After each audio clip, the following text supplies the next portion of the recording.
এই ঘটনাটি শোনার পরে আমার কলিজা কেঁপে উঠল, আমার গা শিহরে উঠল। বাস্তব ঘটনা আপনাদের সামনে বলছি। এক যুবক তার স্ত্রীর কবরের মধ্যে মোবাইল ফোন রেখে দিল। অতঃপর কি হলো আপনারা শুনলে অবাক হয়ে যাবেন। ঘটনাটি ঘটল পাকিস্তানে। যেই যুবকের সাথে ঘটনাটি ঘটল সে যুবকের নাম হলো আদিল। পাকিস্তানের গোয়েন্দা বাহিনী 1 সপ্তাহ পর্যন্ত তল্লাশি দিয়ে এই যুবক তাদের কাছে এই লোহমর্ষক এই ঘটনাটি বর্ণনা করলেন এবং সারা বিশ্ব ছড়িয়ে পড়ল। এই যুবক বিয়ে করলেন। বিয়ে করার পরে তার 20 দিনের সংসারে কি ঘটল আপনারা শুনলে অবাক হয়ে যাবেন। এই যুবকটি তার স্ত্রীকে খুব মহাব্বত করত, ভালোবাসত। স্ত্রীর সাথে তার এই 20 দিনে একটা মধুর সম্পর্ক হয়ে গেল। কিন্তু যদিও মধুর সম্পর্ক হলো, কিন্তু স্ত্রীর সাথে তার এই 20 দিনের মধ্যে একদিনও কিন্তু তার সহবাস করা হয়নি। স্ত্রীর সাথে তার মেলামেশা হয়নি। যখন স্ত্রীর সাথে রাতের বেলা মেলামেশা করার জন্য যেতেন, স্ত্রী এত লাজুক ছিলেন, স্ত্রী অন্যদিকে ঘুরে যেতেন এবং স্বামী এ বিষয়ে কোনো রাগ গুসা করতেন না।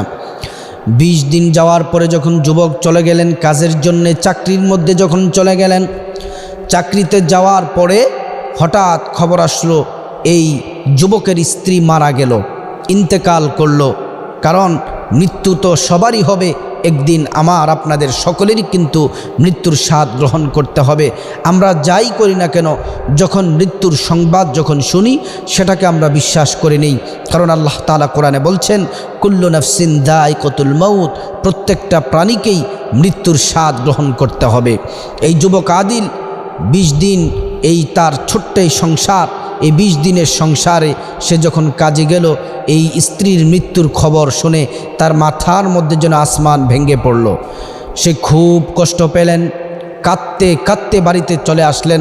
আমার স্ত্রীকে এত মহাব্বত করতাম, ভালোবাসতাম, যখন যা চাইতো আমি আমার স্ত্রীকে দিতাম। আমার স্ত্রীর জন্য সর্বোচ্চ আমি ভালোবাসা, সর্বোচ্চ আমার স্ত্রীর প্রতি শ্রদ্ধা ভালোবাসা ছিল। যুবক যখন বাড়িতে আসলেন, আসার পরে তখন তিনি যেই সময় তার স্ত্রী মারা গেল, ওই স্ত্রী তার শ্বশুর বাড়িতে ছিল। দেখলেন যে কাপড় দিয়ে ঢাকা, সকলে গোসল করানোর জন্য তৈরি করা হলো, গোসল করানো হলো, কাফন দাফন করা হলো। কাফন দাফন করার পরে স্ত্রীকে যেই জায়গায় কবর দেওয়া হবে কবরস্থানে নেওয়া হলো। কবরস্থানে নামানোর জন্য স্বামী তার স্ত্রীকে কোলে নিয়ে এই কবরের মধ্যে নামালেন। কবরের মধ্যে নামানোর পরে এবার তাড়াহুড়া করে মানুষগুলা তার এই স্ত্রীর তার যে ভাই আছে, শ্বশুর আছে, সবাই মিলে তাকে তাড়াতাড়ি দাফনের কাজ শেষ করলেন। দাফনের কাজ শেষ করার পরে সে তো কান্না করতেছে, স্বামী 20 দিনের সংসার, কিন্তু তার চোখ দ্বারা অঝর দ্বারা পানি পড়তেছে। সে কান্না করতেছে, স্ত্রীর সাথে এই 20 দিনের কাটানো সংসার স্মৃতিগুলা চোখের সামনে ভেসে আসছে। কবরের মধ্যে নামানো হলো, দাফনের কাজ শেষ করা হলো। দাফনের কাজ শেষ করার পরে তখন দাফনের কাজ শেষ করার পরে আমরা তো মুসলিম, আমরা যা করে থাকি তা হলো আমরা আমাদের যেই মারা যাক, মা বাবা বলেন, স্ত্রী বলেন, আমরা কবর দেওয়ার পরে তাদের জন্য দোয়া করি। সবাই আমরা তাদের জন্য দোয়া করি। আর দোয়া করা এটা রাসূল করিম সাল্লাল্লাহু আলাইহি ওয়াসাল্লামের একটা নির্দেশ যে তোমরা কবর দেওয়ার পরে তাদের জন্য, মাইয়াতের জন্য তোমরা দোয়া করো। ওই যুবক দাফনের কাজ শেষ করার পরে একজন মানুষ তাড়াহুড়ো করে বলল তার জন্য কোনো দোয়া টোয়া করা যাবে না, সকলে তাড়াহুড়ো করে এখান থেকে চলে যান, বিকেল গনিয়ে আসছে। সবাই তাড়াহুড়ো করে এখান থেকে চলে গেলেন। এবার স্বামীকে ধমক দিলেন, তোমার স্ত্রীকে অত্যাচার নির্যাতন করতে করতে তো মেরে ফেললে, এখন স্ত্রীর জন্য কান্নাকাটি না করে জায়গা ছেড়ে দাও, বাড়িতে চলে যাও, বাড়িতে গিয়ে নতুন বিবাহ করো, নতুন সংসার করো। কিন্তু সে তার স্ত্রীকে কতটা মহাব্বত করত, ভালোবাসত, এটা অন্য কাউকে বোঝানো সম্ভব না। কোনোদিন তার স্ত্রীর গায়ের মধ্যে মৃদু আঘাত পর্যন্ত করেননি, শুধু ভালোবাসা ছাড়া কিছুই দেননি, আঘাত করেননি। সবসময় সুন্দর আচার ব্যবহার আচরণের মাধ্যমে স্ত্রীর মন পর্যন্ত জয় করে নিয়েছেন। তখন কবর করার পর সেখান থেকে তিনি মন খারাপ করে ব্যথিত হয়ে চলে গেলেন। কিন্তু বাড়িতে গিয়ে স্ত্রীর স্মৃতিচারণ করছেন, কোন সময় কি ধরছেন না ধরছেন সব চোখের সামনে ভেসে আসছে। তখন তিনি কান্না করতেছেন। তখন মা ডাক দিয়ে বলল, বাবা কান্নাকাটি করো না, দোয়া করো, আল্লাহ তাআলা যেন কবরের জিন্দেগিতে যেন সুখে শান্তিতে যেন রাখে। হঠাৎ করে স্ত্রীর সাথে বিভিন্ন জায়গায় গিয়েছেন, খাবার খেয়েছেন, কিছু স্মৃতি আছে ছবিগুলো দেখার জন্য। পকেটে যখন হাত দিলেন মোবাইলটা বের করার জন্য, পকেটে দেখেন যে মোবাইল নেই। ঘরের অন্যান্য জামাকাপড় তল্লাশি দিলেন যে কোথাও মোবাইল কিন্তু দেখা যাচ্ছে না। তখন তিনি ভাবলেন মোবাইলটা কোথায় গেল। তখন তিনি মোবাইল পাচ্ছেন না, মোবাইল না পেয়ে অন্য আরেকজনের মোবাইল দিয়ে তার এই নাম্বারে ফোন দিলেন। ফোন দেওয়ার পরে দেখতেছে মোবাইল এতক্ষণ তো চার্জ শেষ হয়ে যাওয়ার কথা, মোবাইল তো কোথাও নাই। ফোন দেওয়ার পরে এবার মোবাইলে রিংটং বাজলো এবং কেউ একজন রিসিভ করলো। রিসিভ করার পরে তারপরে চুপ করে রইল। শা বাতাসের শা আওয়াজ শোনা যায় এবং মানুষের কোলাহল শোনা যায়। তারপরে ফোনটা বন্ধ করে ফেলল।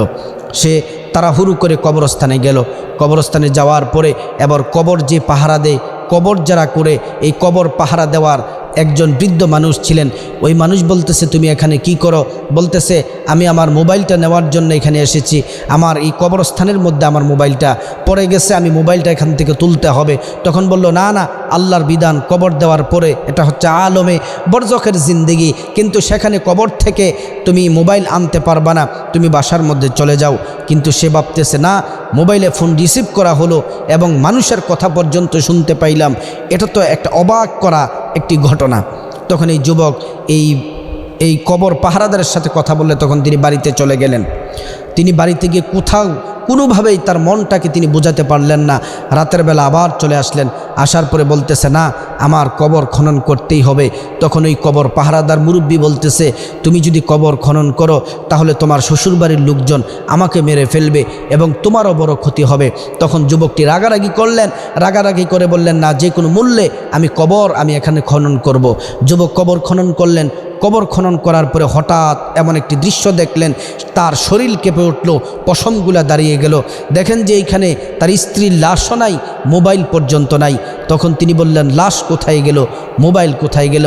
এখান থেকে কবরের মাটিগুলো আবার চাপা দেওয়ার পরে শ্বশুরবাড়িতে গেলেন। শ্বশুরবাড়িতে গিয়ে বললেন যে আমি আমার স্ত্রীর এই ঘটনাগুলো বর্ণনা করার পরে তিনারা বললেন তুমি এত বড় জঘন্য কাজ করলা, তোমার অত্যাচারে তোমার স্ত্রী মারা গেল, আবার কবর খনন করো, তুমি লাশ চুরি করেছে এমন অপবাদ পর্যন্ত তাকে দেওয়া হলো। তিনি বললেন না, ওইখান থেকে তাড়াহুড়ো করে বের হয়ে চলে আসলেন। বের হয়ে চলে আসার পরে পাশে মসজিদে গেলেন। মসজিদে যাওয়ার পরে তিনি 2 রাকাত নামাজ পড়লেন, আল্লাহর কাছে সাহায্য চাইলেন। নামাজ পড়ার পরে এবার মসজিদের যে মুয়াজ্জিন সাহেব আছেন, মুয়াজ্জিন সাহেব আসলেন, এসে বললেন আপনি কান্নাকাটি করেন কেন? তখন তিনি সব কিছু বর্ণনা করলেন। তখন মুয়াজ্জিন সাহেব বললেন আপনাকে আমি কিছু কথা বলবো, আপনার শ্বশুরবাড়ির লোকজন যেন না জানে, কারণ আপনার শ্বশুরবাড়ির লোকজন খুব ভয়ঙ্কর। তারা যদি জানে এই ব্যাপারে আমি আপনাকে কিছু বলছি তাহলে আমাকে তারা মেরে ফেলবে, আমাকে পর্যন্ত তারা মেরে ফেলবে, তারা আমাকে দুনিয়ার মধ্যে রাখবে না, মেরে ফেলবে। তো বলছে ঠিক আছে, আমরা কোনো কিছুই আপনার ব্যাপারে বলবো না, আপনি বলুন। বলতেছে আপনার স্ত্রীর সাথে আপনার একজনের সাথে সম্পর্ক আছে, আপনি এমন একটা জায়গার মধ্যে যান, ওই যুবকটি একটি জায়গায় একটি বস্তি এলাকার মধ্যে থাকে, ওই এলাকার মধ্যে আপনি অমুক জায়গার মধ্যে অমুক ঘরের মধ্যে যাবেন, গেলে আপনার সব প্রশ্নের উত্তর আপনি পেয়ে যাবেন। এবার তল্লাশি দিয়ে দিয়ে তিনি কয়েক ঘন্টার মধ্যে সেখানে পৌঁছে গেলেন। সেখানে পৌঁছে গিয়ে তখন ওই যুবকটি, যেই যুবকের সন্ধানে গিয়েছে, যুবকটি হলো যে স্ত্রী মারা গেছে তার খালাতো ভাই। এবার দেখতেছে ঘরের মধ্যে পাশে জুয়া খেলার জন্য তার খালাতো ভাই চলে গেল। খালাতো ভাই চলে যাওয়ার পরে এবার তিনি সরাসরি তার বাসার মধ্যে গিয়ে দরজা গিয়ে নক করলেন। দরজা যখন খুলে ফেলা হলো, দরজা খুলে ফেলার পরে তিনি আশ্চর্য দৃশ্য দেখলেন। যে স্ত্রীকে নিজের হাতে দাফন করলেন, যে স্ত্রীকে নিজের হাতে কবরে নামালেন, দাফন করলেন, ওই স্ত্রী দরজার সামনে দাঁড়ানো। তখন তিনি এই স্ত্রী যখন স্বামীকে সরাসরি দেখলো, দেখার পরে হতভম্ব হয়ে গেল। হতভম্ব হওয়ার পরে স্ত্রীর শরীরের মধ্যে বিভিন্ন জায়গায় আপনার আঘাতের চিহ্ন, কিন্তু স্ত্রী তখন পিছনের দিকে দৌড় দিতে লাগলো। স্বামী এমনভাবে হাত চেপে ধরলো, স্ত্রী আর সেখান থেকে চলে যেতে পারলো না। স্ত্রীর চুড়ি আপনার ভেঙে গেল, হাত পর্যন্ত কেটে গেল। এবার তিনি তাকে বললেন তোমার কি ব্যাপার, কি হয়েছে ঘটনা, তুমি আমাকে বলো। এবার স্ত্রী সব ঘটনা বললেন। বলতেছে আমি যখন বিয়ের আগে আমি তো সুন্দরী, কিন্তু আমার একজন খালাতো ভাই আছে, আত্মীয় স্বজন হিসেবে আমার বাড়ির মধ্যে এসেছে। ওই খালাতো ভাই আমাকে নায়িকা বানাবে, ছবির নায়িকা বানাবে, আমাকে প্রস্তাব দিল। আমি রাজি হয়ে শহরে গেলাম, কিন্তু শহরে আমার একাকী নিয়ে আমাকে ধর্ষণ করলো। ধর্ষণ করার পরে তখন সে আমার এই আপত্তিকর কিছু ভিডিও, যখন সে ভিডিও ধারণ করলো, ভিডিও ধারণ করে আমাকে ব্ল্যাকমেল করে, আমার পরিবারের সবাইকে ব্ল্যাকমেল করে, এবং যখনই আমাকে যেইভাবে চালায় আমি সেভাবে শুনতে হয়, কারণ আমার ভিডিও তার কাছে আছে। আজকে সেই কবরের নাটক সব কিছু তার কথা মতোই হয়েছে। সব কিছু বলার পরে এবার ওই যুবকটি বলল, শত অপরাধ করেছ, আমি তোমাকে ক্ষমা করে দিলাম, আল্লাহর কাছে ক্ষমা চাও, আল্লাহ তোমাকে ক্ষমা করে দিব, আমি তোমাকে স্ত্রী হিসাবে গ্রহণ করলাম। আবার তিনি তার স্ত্রীকে নিয়ে গেলেন। তারপরে এই পাকিস্তানের প্রশাসনের সাথে, গোয়েন্দা বিভাগের সাথে পরামর্শ করে সব কিছু তাকে ফুল সাপোর্ট দেওয়া হলো, এবং ওই অপরাধীকে গ্রেপ্তার করে এবার তাকে সর্বোচ্চ শাস্তি দেওয়া হলো। এইখান থেকে আমাদের শিক্ষা নেওয়া উচিত, আমরা যাই করি না কেন আল্লাহর বিধানের সাথে আমরা লঙ্ঘন করা যাবে না, সীমা লঙ্ঘন করা যাবে না, আর দুনিয়ার স্বার্থের জন্য আল্লাহর বিধানকে কুরবানি দেওয়া যাবে না। তাই স্বামী স্ত্রীর এটা সম্পর্ক মহাব্বতের সুসম্পর্ক। স্বামী স্ত্রী যদি একে অপরকে মহাব্বত করে আল্লাহ তাআলা রাজি খুশি থাকেন। তাই আল্লাহ তাআলা আমাদেরকে সকল ধরনের পাপ কাজ থেকে, গুনাহ থেকে আল্লাহ রাব্বুল আলামিন আমাদের